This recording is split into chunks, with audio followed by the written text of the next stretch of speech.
Hello everyone, this is C A Kapil Mundotiya और आज हम सीखेंगे इंडेस 40। अब इंडेस 40 किससे डील करता है? इंडेस 40 डील करता है इन्वेस्टमेंट प्रॉपर्टी, जिसको हम शॉर्ट में क्या कह सकते हैं, आईपी, है ना। अब इन्वेस्टमेंट प्रॉपर्टी है क्या, सबसे पहले तो ये जानना है। तो ये कहता है एनी लैंड एंड बिल्डिंग और both held for the purpose of rental और एप्रिसिएशन। यानी कि कोई भी आपके पास में लैंड है, यानी कि ज़मीन का टुकड़ा है, या फिर कोई भी आपके पास में बिल्डिंग है, या दोनों हैं, और आपने उसको होल्ड करके रखा हुआ है किस चीज़ के लिए, या तो आप उससे रेंटल लेना चाह रहे हैं या फिर एप्रिसिएशन पर्पस के लिए, तो उसको क्या बोल देंगे, इन्वेस्टमेंट प्रॉपर्टी। ठीक है। अब मान लीजिए कि आपने एक लैंड खरीदी या फिर बिल्डिंग खरीदी, but at the same time of acquisition but at the time of acquisition it is not determined that which purpose it would be used। यानी कि आप सिर्फ गए और आपने लैंड खरीद ली और आपको पता नहीं है कि आप उसका क्या करेंगे, उसका क्या यूज़ करेंगे। then here we have to assume that it is investment property। यानी कि जब भी आपके पास में आपको ये ना पता हो कि उसका क्या यूज़ होने वाला है, यानी कि आप डिटरमाइन नहीं कर सकते कि किस पर्पस के लिए वो एसेट यूज़ होगी, तो आप उसको क्या मान लेंगे, ये इन्वेस्टमेंट प्रॉपर्टी। ठीक है। और उस पर इंडेस 40 अप्लीकेबल हो जाएगा। अब जब भी इन्वेस्टमेंट प्रॉपर्टी पर इंडेस 40 लगता है तो आपको ये याद रखना है, इंडेस 40 के अंदर कभी भी हम रिवैल्यूएशन मेथड यूज़ नहीं करते। यानी कि इन सिंपल वर्ड आपको सिर्फ कॉस्ट मेथड को यूज़ करना है। ये बात अपने जहन में बिठा लें कि इंडेस 40 के अंदर सिर्फ हम कॉस्ट मेथड को यूज़ करते हैं। तो हमने अभी तक क्या पढ़ा, लैंड एंड बिल्डिंग खरीदी आपने, या दोनों में से कोई भी, और आपने उसको रेंटल पर्पस के लिए, एप्रिसिएशन पर्पस के लिए रखा, तो इन्वेस्टमेंट प्रॉपर्टी है। हाँ जी सर, वो इन्वेस्टमेंट प्रॉपर्टी। अब वो इन्वेस्टमेंट प्रॉपर्टी है, मान लीजिए आप गए अपने फादर के साथ में और आपने एक बिल्डिंग परचेस कर ली और आपको पता नहीं आप उस बिल्डिंग का क्या करेंगे। ठीक है, सिर्फ आपने उसको ख़रीदा और छोड़ दिया। तो अगर यूज़ उसका डिटरमाइन नहीं है कि किस पर्पस के लिए आपने ख़रीदी, तो भी उस पर इंडेस 40 अप्लीकेबल हो जाएगा। और थर्ड हमने सीखा कि कॉस्ट मेथड को यूज़ करना है। ठीक है। अब एक नोट और है, और नोट क्या कहता है कि एक्चुअल रेंटल इनकम का होना ज़रूरी नहीं है। क्या कहा? एक्चुअल रेंटल इनकम का होना ज़रूरी नहीं है, बस इंटेंशन ही काफ़ी है किसी एसेट को इन्वेस्टमेंट प्रॉपर्टी ट्रीट करने के लिए। यानी कि मान लीजिए कि मेरा घर है अभी, ठीक है, उस घर के अंदर 10 कमरे हैं, 10 में से 6 को मैंने रेंट पे दिया हुआ है और 4 अभी भी वैकेंट। ठीक है। तो मेरा इंटेंशन क्या है, उससे रेंट अर्न करना, है ना, लेकिन है तो अभी खाली ना, एक्चुअल रेंटल इनकम तो नहीं हो रही है। और हमने कहा था कि रेंटल इनकम और एप्रिसिएशन के लिए यूज़ हो रही है तो इन्वेस्टमेंट प्रॉपर्टी। यानी कि हमारी इंटेंशन क्या है, हमें ध्यान देना उस पर। इंटेंशन है रेंट को अर्न करना, लेकिन वो एक्चुअली में आया नहीं है, फिर भी हम उसको क्या मान लेंगे कि वो इन्वेस्टमेंट प्रॉपर्टी है, उस पर इंडेस 40 अप्लीकेबल हो जाएगा। यानी कि आप इंटेंशन देखो, और एक्चुअल रेंटल का इनकम का होना ज़रूरी नहीं है, और अगर आपको पर्पस भी नहीं पता कि किस पर्पस के लिए आपने ख़रीदा तो भी 40 लग जाएगा। ठीक है। अब कुछ कॉन्सेप्ट्स है हमारे पास में जो कि लीज से रिलेटेड। ठीक है।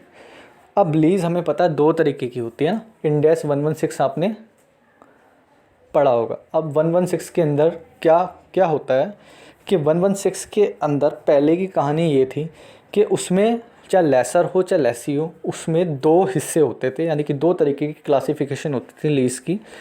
एक होती थी ऑपरेटिंग लीज़ और एक होती थी फाइनेंशियल लीज़, है ना।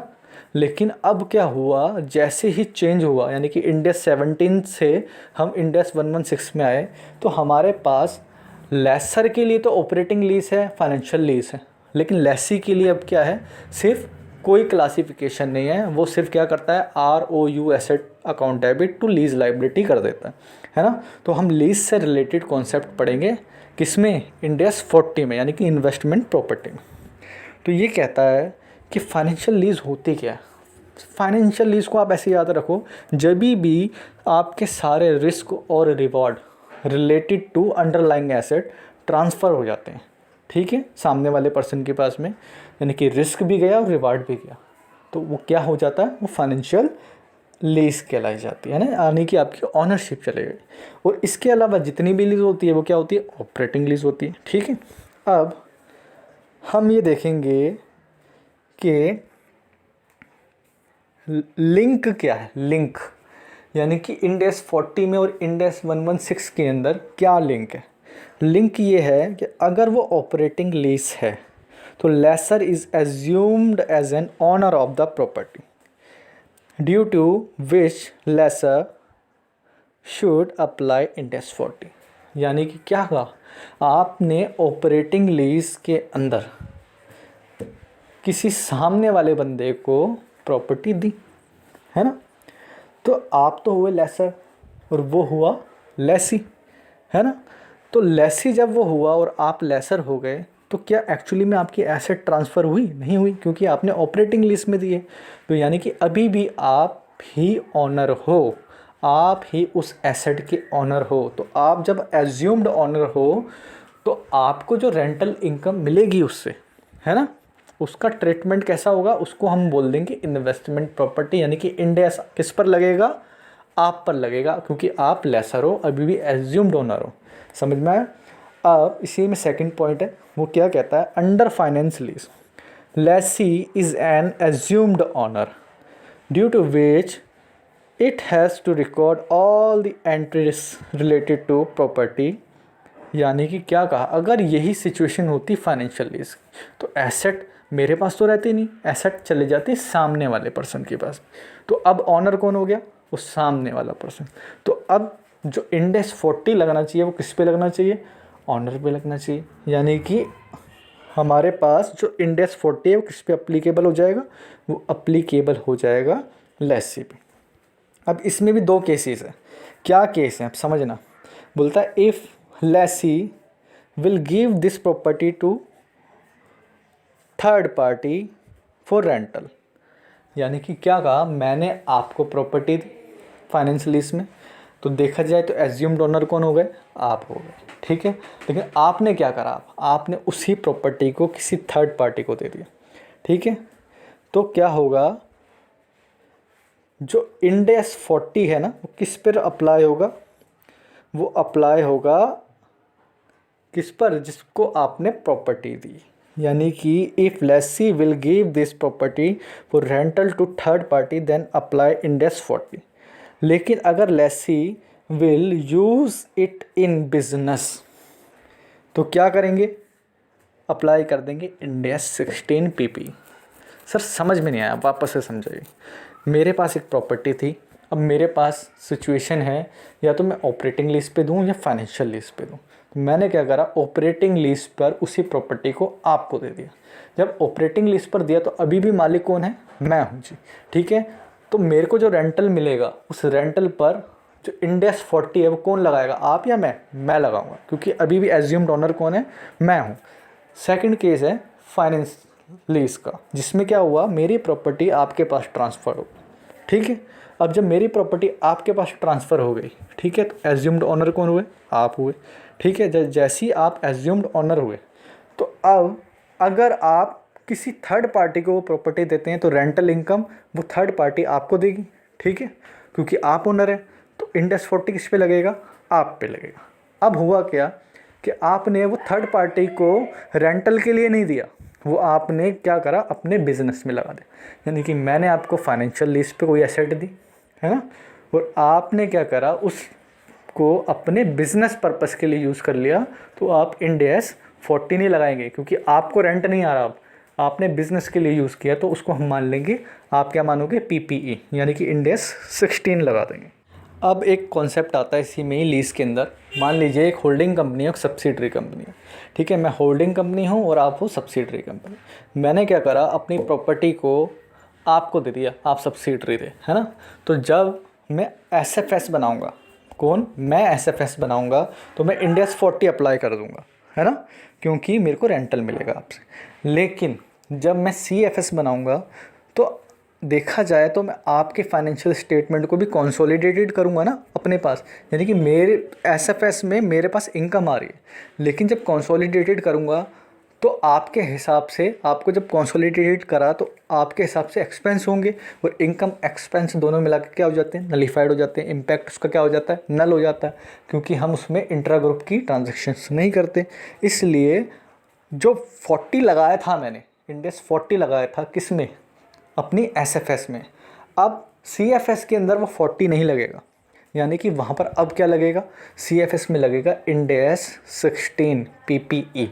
लेकिन अगर ये एसेट मेरे इस ग्रुप से, यानी कि होल्डिंग सब्सिडरी के रिश्ते से बाहर चले जाती है, तो जैसे ही बाहर चले गई, यानी कि थर्ड पार्टी के पास में चले गई, उस केस के अंदर मैं सीएफएस के अंदर इंडेक्स 40 लगा सकता हूँ।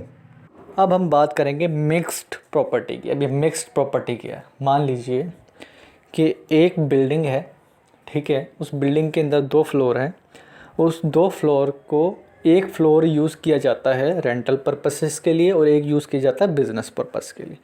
अगर हम उस प्रॉपर्टी के पोर्शन को आइडेंटिफाइबल कर सकते हैं और उसको सेपरेटली सोल्ड कर सकते हैं, यानी कि उस रिस्पेक्टिव पोर्शन को सोल्ड कर सकते हैं, यानी कि बिज़नेस वाले को भी सोल्ड कर सकते हैं और रेंटल वाले को भी सोल्ड कर सकते हैं सेपरेटली, ठीक है। तो हम क्या करेंगे, उस हर एक रिस्पेक्टिव पोर्शन पर उससे रिलेटेड ही इंडेक्स लगाएंगे, यानी कि मान लीजिए फर्स्ट फ्लोर यूज़ हो रहा था रेंटल पर्पस के लिए, तो उस फर्स्ट फ्लोर हम इंडेक्स 40 लगा देंगे, और जो सेकंड फ्लोर यूज़ हो रहा था बिजनेस पर्पस के लिए, उस पर इंडेक्स 16 लगा देंगे। लेकिन if mixed property can not be separated, then it is not possible to identify these properties separately, then we should apply index 16। यानी कि अब ऐसा केस आ गया जहाँ पर हम ये आइडेंटिफाई नहीं कर सकते सेपरेट, यानी कि उसको सेपरेटली हम सोल्व नहीं कर सकते उस प्रॉपर्टी को, तो हम क्या कर देंगे, इंडेक्स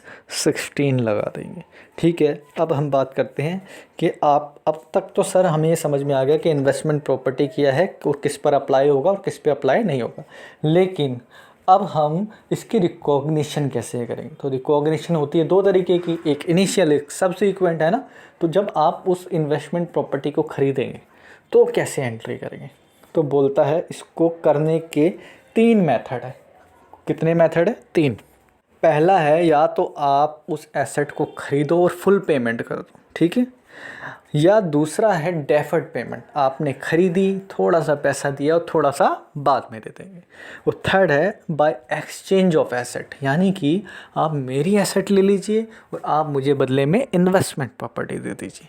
आप फुल पेमेंट मेथड में क्या करेंगे, बोलता cost of investment property shall be calculated as follow. कैसे कैलकुलेट करेंगे, आपने जितने में ख़रीदी प्लस कोई भी कॉस्ट ऑफ ट्रांसफ़र थे वो ऐड कर दो, कोई भी ब्रोकरेजेस थे या कोई भी इंसिडेंटल खर्चा वो ऐड कर दो, लेकिन कुछ चीज़ों को ऐड बिल्कुल भी मत करना।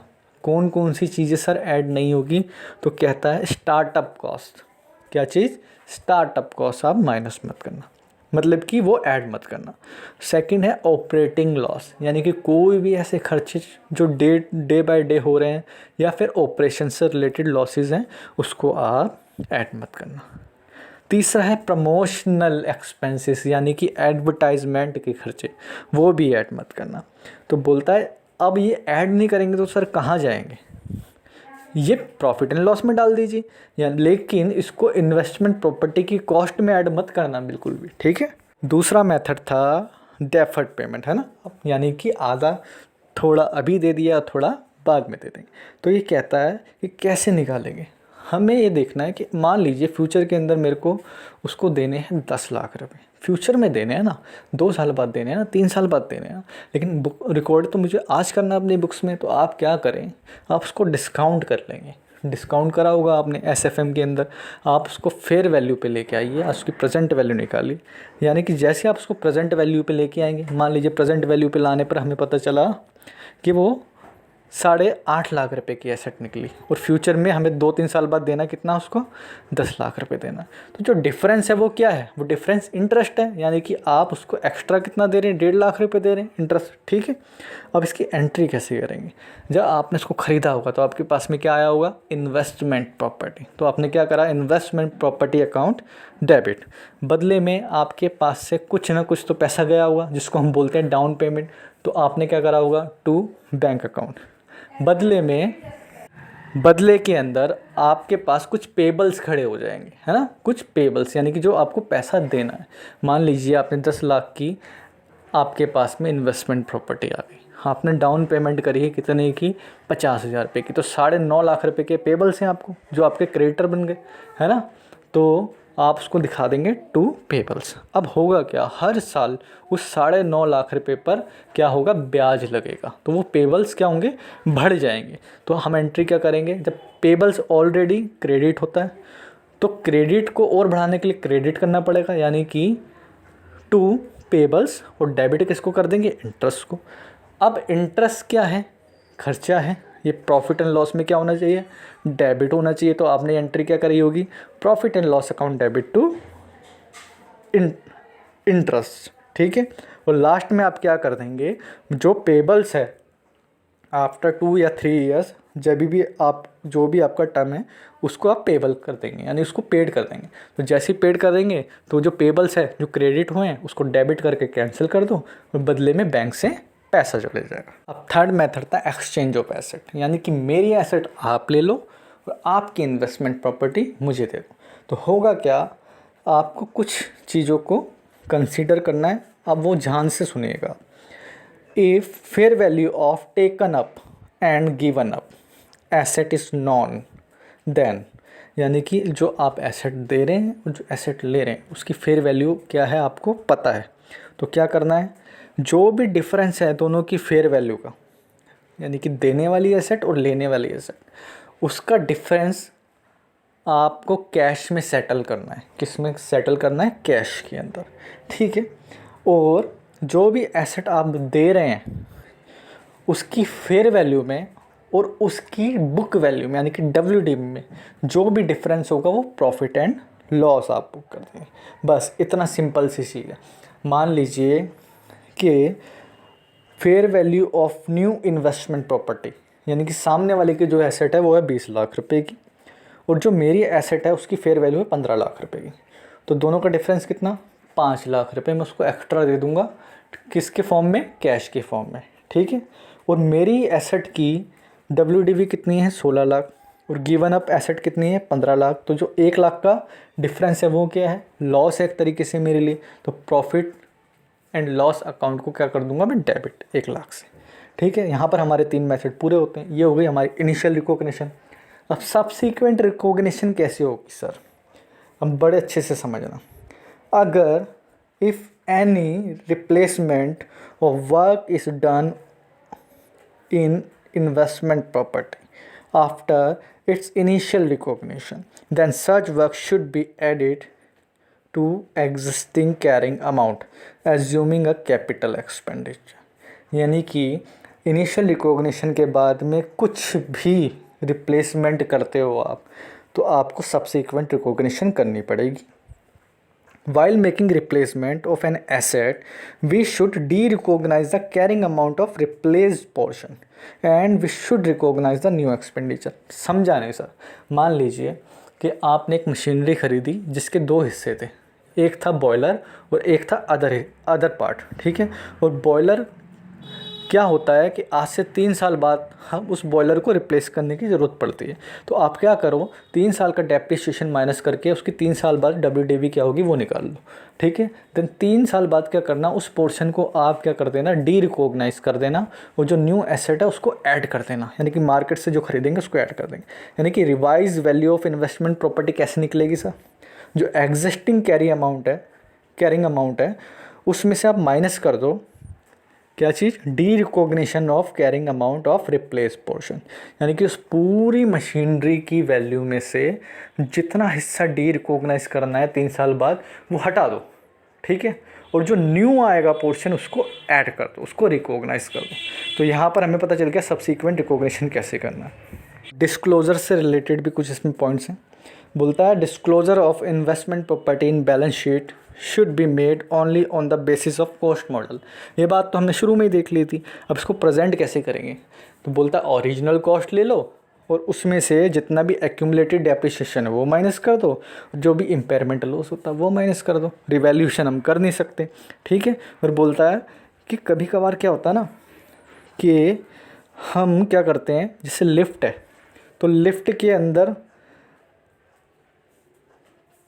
या लिफ्ट है, पार्किंग है, फ्लोरिंग्स है, मान लो आपने कोई घर खरीदा तो उस घर के अंदर लिफ्ट भी तो इंक्लूसिव आई है ना, फ्लोरिंग भी तो इंक्लूसिव आई है ना। तो हर किसी एसेट का अलग अलग करने की ज़रूरत नहीं है, उसको इंक्लूसिव मान लो। क्या मान लो, इंक्लूसिव मान लो। और कभी कभी ऐसा हो सकता है, मान लीजिए कि आप पहले कुछ और इंड एस फॉलो कर रहे थे, ठीक है, और अब आप उस प्रॉपर्टी को अलग पर्पस के लिए यूज़ कर रहे हैं। जैसे मान लीजिए पहले आप कर रहे थे बिजनेस पर्पस के लिए, ठीक है, किसी लैंड को, तो वो क्या थी, वो थी हमारे पास में पीपीई इंड एस 16 लग रहा था।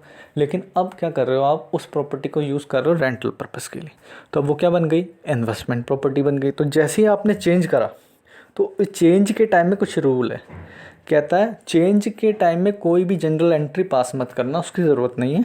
लेकिन जो आपने चेंज करा है ना उसका डिस्क्लोज़र दे देना, ठीक है। क्या दे देना, डिस्क्लोज़र, उसको नोट्स टू अकाउंट में बता देना ज़रूर।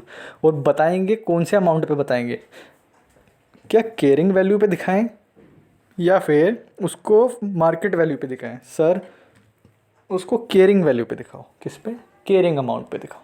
यानी कि ट्रांसफ़र की कोई भी जनरल एंट्री पास नहीं होगी, लेकिन डिस्क्लोज़र दो, और डिस्क्लोज़र भी किस पर देना है आपको, कैरिंग अमाउंट पर देना है। यहाँ पर हमारा end AS 40 investment property complete होता है। Thank you so much.